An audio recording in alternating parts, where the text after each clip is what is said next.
Assalamu alaikum. Today we discuss the topic of conservation of momentum. First, we discuss its definition. What is the conservation of momentum? If the total force acting on an object is zero, its momentum cannot change. In other words, in other words, momentum is conserved. So we can write it here.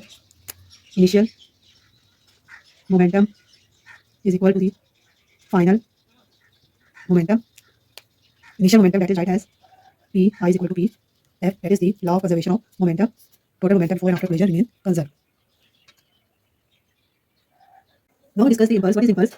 Impulse is a measure of applied force over an amount of time for constant force. I is equal to impulse, that is equal to force into time. For variable force, impulse is equal to integral of time changing from t1 to t2 force into time t.